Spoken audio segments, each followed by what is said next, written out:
দেখেন আফসোসের জায়গা হলো নবীর মহব্বতের কোনো থিওরি আমাদের সামনে আসলে আমরা আদায় করব না, এমনটা হতেই পারে না। বরং উলামায়ে দেওবন্দ কালের বিবর্তনে যুগে যুগে পাক ভারতীয় উপমহাদেশ নয় গোটা পৃথিবীতে আল্লাহ নবীর মহব্বত প্রেম আর এশকের নিদর্শন এমনভাবে স্থাপন করেছে যা পৃথিবীর কোনো গোষ্ঠী স্থাপন করতে পারে নাই। এই কথা সত্য না মিথ্যা জুড়ে বলেন। তার একটা নমুনা আমি আপনাদের সামনে দেই। শাহবাগের গণজাগরণ মঞ্চ পরাজিত শক্তির সিকিউরিটির মাধ্যমে, শেখ হাসিনা সরকারের সিকিউরিটির মাধ্যমে, ইমরানের সরকার রাজীব এ তথাকথিত স্বঘোষিত নাস্তিকদের মাধ্যমে যে একটি গণজাগরণ মঞ্চ কায়েম হয়েছিল, যার স্লোগান ছিল রাজাকারদের ফাঁসি। আসলে বাস্তবতা হচ্ছে এই মঞ্চের মাধ্যমে বাংলাদেশে নাস্তিকতা প্রণয়ন করা। কথা বলেন ঠিক কিনা জুড়ে বলেন। এই গণজাগরণ মঞ্চ থেকে কিছু ব্লগার আমার নবীকে এমনভাবে হিট করেছেন, আঘাত করেছেন, যেগুলো বলতে রুচিত বাদে। এর মধ্যে একটি হচ্ছে আমাদের নবী নাকি লুচ্চা নবী ছিলেন। এই আওয়াজে হবে না, আর একটু জুড়ে বলেন। অথচ আমাদের নবীর চাইতে চরিত্রবান আর কেউ এই সাক্ষী স্বয়ং কে দিয়েছেন?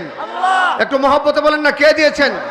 আল্লাহ। ওয়া ইন্নাকা লাআলা খুলুকিন আযীম বলে আমার নবী যে সুনিপুণ চরিত্রের অধিকারী, এই সার্টিফিকেট আল্লাহ দিয়েই দিয়েছেন।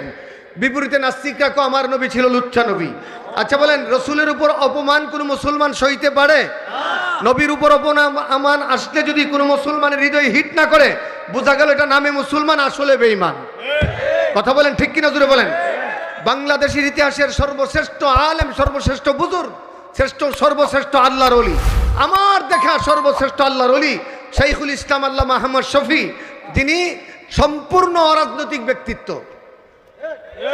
কথা বলেন, প্রচলিত কোনো রাজনীতির সাথে আমাদের হুজুরের কোনো সম্পর্ক আছে? সব দলের নেতারা গিয়ে হুজুরের কাছে দোয়া আনতেন। তিনি সব দলের মুরব্বী ছিলেন। তিনি হাটহাজারী মাদ্রাসার শেখুল হাদিস ও মুহতামিম।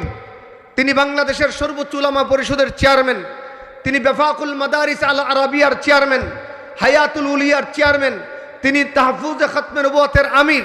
তিনি শেখুল আরব ওয়াল আজম আল্লামা মদুনী রহমাতুল্লাহ আলাইহির আজল্লে খলিফা। তিনি হাটহাজারী থেকে গর্জে উঠলেন যে আমি হাটহাজারী বসে এতগুলা ধর্মীয় পুষ ধরে রাখবো, আর রাজপথে আমার নবীকে আঘাত করে কথা বলবে, আর তার প্রতিবাদ যদি আমি না করি, কিয়ামতের ময়দানে নবীর সামনে মুখ দেখাতে পারবো না। হাটহাজারীর মঞ্চ থেকে তিনি ঘোষণা করলেন, এই নাস্তিকদেরকে উৎখাতের আগ পর্যন্ত আমাদের আন্দোলন থামবে না।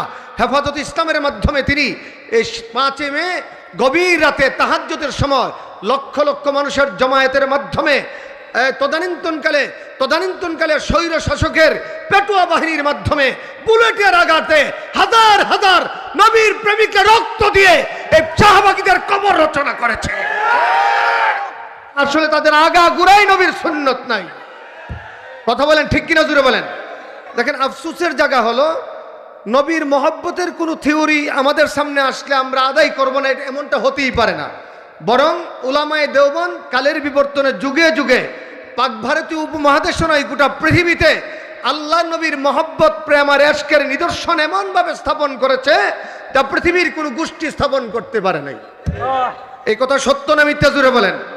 তার একটা নমুনা আমি আপনাদের সামনে দেই। শাহবাগের গণজাগরণ মঞ্চ পরাজিত শক্তির সিকিউরিটির মাধ্যমে, শেখ হাসিনা সরকারের সিকিউরিটির মাধ্যমে, ইমরানের সরকার রাজীব এ তথাকথিত স্বঘোষিত নাস্তিকদের মাধ্যমে যে একটি গণজাগরণ মঞ্চ কায়েম হয়েছিল, যার স্লোগান ছিল রাজাকারদের ফাঁসি। আসলে বাস্তবতা হচ্ছে এই মঞ্চের মাধ্যমে বাংলাদেশে নাস্তিকতা প্রণয়ন করা। কথা বলেন ঠিক কিনা জুড়ে বলেন। এই গণজাগরণ মঞ্চ থেকে কিছু ব্লগার আমার নবীকে এমনভাবে হিট করেছেন, আঘাত করেছেন, যেগুলো বলতে রুচিত বাদে। এর মধ্যে একটি হচ্ছে আমাদের নবী নাকি লুচ্চা নবী ছিলেন। এই আওয়াজে হবে না, আর একটু জুড়ে বলেন। অথচ আমাদের নবীর চাইতে চরিত্রবান আর কেউ এই সাক্ষী স্বয়ং কে দিয়েছেন? একটু মহব্বতে বলেন না, কে দিয়েছেন?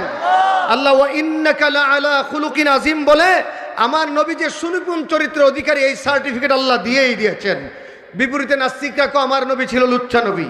আচ্ছা বলেন, রসুলের উপর অপমান কোনো মুসলমান সইতে পারে? নবীর উপর অপমান আসলে যদি কোনো মুসলমানের হৃদয় হিট না করে, বোঝা গেল এটা নামে মুসলমান, আসলে বেঈমান। কথা বলেন ঠিক কিনা জুড়ে বলেন। বাংলাদেশের ইতিহাসের সর্বশ্রেষ্ঠ আলেম, সর্বশ্রেষ্ঠ বুজুর্গ, সর্বশ্রেষ্ঠ আল্লাহর ওলি, আমার দেখা সর্বশ্রেষ্ঠ আল্লাহর ওলি শাইখুল ইসলাম আল্লামা আহমদ শফি, যিনি সম্পূর্ণ অরাজনৈতিক ব্যক্তিত্ব। কথা বলেন, প্রচলিত কোন রাজনীতির সাথে আমাদের হুজুরের কোনো সম্পর্ক আছে? সব দলের নেতারা গিয়ে হুজুরের কাছে দোয়া আনতেন। তিনি সব দলের মুরব্বী ছিলেন। তিনি হাটহাজারী মাদ্রাসার শেখুল হাদিস ও মুহতামিম। তিনি বাংলাদেশের সর্বোচ্চ উলামা পরিষদের চেয়ারম্যান। তিনি বেফাকুল মাদারিস আল আরাবিয়ার চেয়ারম্যান, হায়াতুল উলিয়ার চেয়ারম্যান। তিনি তাহফুজে খতমে নবুয়তের আমির। তিনি শেখুল আরব ওয়াল আজম আল্লামা মদুনী রহমাতুল্লাহ আলাইহির আজল্লে খলিফা। তিনি হাটহাজারী থেকে গর্জে উঠলেন যে আমি হাটহাজারী বসে এতগুলা ধর্মীয় পুষ ধরে রাখবো, আর রাজপথে আমার নবীকে আঘাত করে কথা বলবে, আর তার প্রতিবাদ যদি আমি না করি কিয়ামতের ময়দানে নবীর সামনে মুখ দেখাতে পারবো না। হাটহাজারীর মঞ্চ থেকে তিনি ঘোষণা করলেন, এই নাস্তিকদেরকে উৎখাতের আগ পর্যন্ত আমাদের আন্দোলন থামবে না। হেফাজত ইসলামের মাধ্যমে তিনি এই 5 মে গভীর রাতে তাহাজ্জুদের সময় লক্ষ লক্ষ মানুষের জমায়েতের মাধ্যমে তদানীন্তনকালে স্বৈর শাসকের পেটুয়া বাহিনীর মাধ্যমে বুলেটের আঘাতে হাজার হাজার নবীর প্রেমিককে রক্ত দিয়ে এই শাহবাগীদের কবর রচনা করেছে।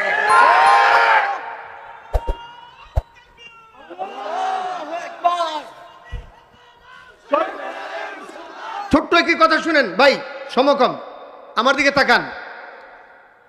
তাহিরি ভাইরা আমাদেরকে বলে আমরা ওহাবি, ওরা সুন্নি, বলে কিনা বলেন ভাই? ইনসাফের আওয়াজ বলেন, বলে কিনা হুজুর? এখন আমরা ওহাবি মানে একজন জিজ্ঞাসা হুজুর ওহাবি কি? নবীর দুশ্মন। তো তাদের বক্তব্য আমরা নবীর দুশ্মন। এখানে মৌলানা আব্দুল্লাহ আল জিলানী হাফিজাহুল্লাহ আমাদের কসবার একজন শীর্ষ আলেম, আরেবারে পীর সাহেব হুজুর যাকে হৃদয় থেকে মহব্বত করত, আমাদের শ্রদ্ধাভাজন উস্তাদ বড় ভাই আল্লামা সৈয়দ আহমদ মাহবুব আল মাদানী, উনিও আছেন, যাদের জীবনটাই গেছে হাদিস পড়াইতে পড়াইতে। তাদের ফতোয়া এই মানুষগুলো ওহাবি, বলে কিনা জোরে কান? তো তার লোকেরা জিজ্ঞা ওহাবি মানে কি?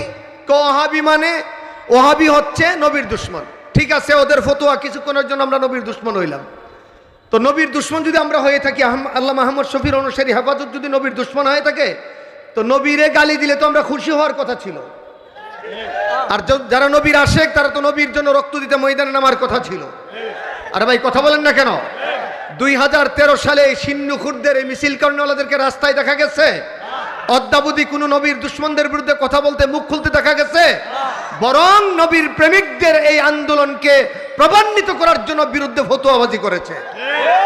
2013 সালের পরে সারা দেশে ঘুরে ঘুরে আমি বলেছি, বেদাতীদের মুখে আর সুন্নি শব্দটা শোভা পায় না। আর ভাই কথা বলেন ঠিক কিনা? দেখেন আমাদের দেশে 91 সুন্নি হয়েছে আমাদের ভাই মাওলানা সদরুদ্দিন সাহেব, পুরকুলির হুজুরের ছেলে। আমি একটু বলবো না, আপনাদের কষ্ট হচ্ছে, এটা আমাদের বলতে হবে, কারণ ওরা আমাদেরকে মারলো, আবার আমাদেরকে ভিকটিম বানাইলো। কথা বলেন ঠিক কিনা? ওরা আমাদের উপর আক্রমণ করলো, আবার আমাদেরকে ভিকটিম বানাইলো, আমাদেরকে সন্ত্রাসী বানাইলো, আমাদেরকে আক্রমণকারী বানাইলো। অথচ গোটা দুনিয়া দেখছে নবীর নামে মিছিল করতে আসছে, সবার হাতে লাঠি, হাতে ইট পাটকেল। এটা কি মিছিল করার নিদর্শন না সংঘাত করার নিদর্শন বলেন? তাহলে তাদের আসার উদ্দেশ্যই ছিল সংঘাত করা। আচ্ছা, সদরুদ্দিন ভাইয়ের আব্বা হইল হাফেজ মাওলানা হাবিবুর রহমান সাহেব রহমাতুল্লাহ আলাইহি, বুজুর্গ মানুষ ছিলেন, পুরকুলের পীর সাহেব। যার পীর সাহেব ছিল চতুরার মরহুম কুতুব প্রফেসর আব্দুল খালেক রহমাতুল্লাহ আলাইহি। আমার কথা বুঝতেছেন আপনারা? একটু বুঝেন তো। সতুরা পীর সাহেব হুজুরের সিলসিলা হইল ফুরফুরা সিলসিলা। বলেন সতুরা হুজুরের সিলসিলা কি? ফুরফুরা। সবাই বলেন না, একটু আওয়াজ করে জুড়বেন। সতুরা হুজুরের সিলসিলার নাম কি? ফুরফুরা সিলসিলা। একটু ভালো করে বুঝেন। ফুরফুরা সিলসিলার মুরব্বীদের একজন মাওলানা সদরুদ্দিনের আব্বা হাফেজ হাবিবুর রহমান সাহেব রহমাতুল্লাহ আলাইহি, যাকে আমি নিজে দেখেছি, ওনার জানাজাও আমি পড়েছি। আমার নানা মরহুম রহমাতুল্লাহ আলাইহি সাম্বারি পীর সাহেবের সামনে চেয়ারে বসতেন না, পায়ের নিচে বসতেন। এত ইজ্জত আর সম্মান করতেন সাম্বারি পীর সাহেব রহমাতুল্লাহ আলাইহিকে। তাইলে ওর আব্বা হইয়া সতর হুজুর হইয়া ওরা সিলসিলা হইল ফুরফুরার। বলেন কোন সিলসিলার? বলেন সবাই বলেন না ভাই, ফুরফুরা সিলসিলার। এবার আমার দিকে তাকান, ফুরফুরা সিলসিলার মুরব্বী কারা? সতর হুজুরের পীরের নাম হলো সুফি সদরুদ্দিন সাহেব রহমাতুল্লাহ আলাইহি। একটু তাকবীর দেন, নারে তাকবীর। একটা চেয়ারের দরবার দাঁড়িয়ে আছে, দারুল আরকাম জামিয়া মাদ্রাসা সহ অন্তত 15টি মাদ্রাসা এই কোটবার বুকে দাঁড়িয়ে আছে। 24 ঘন্টাতে কোটবাতে কুরআন এবং সুন্নাহর দর্শন দিয়েছে।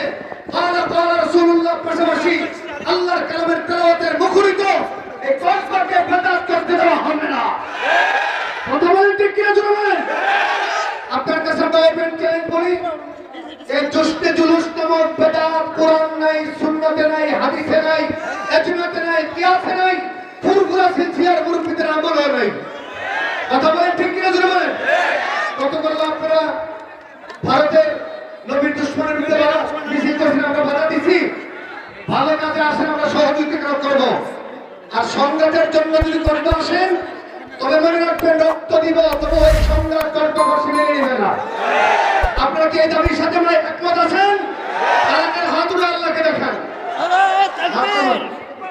সর্বশেষ কথা, হুজুর এখন তাকরীর করবেন। এই জালালিয়া দারুল আরকাম মাদ্রাসা আপনি শুনলে তাজ্জব হবেন। আজকে হুজুরের হাতে 27 জন কোরআনের পাখি মাথায় পাখি গ্রহণ করবেন। আলহামদুলিল্লাহ, একটু জোরে বলবেন না? 27 জন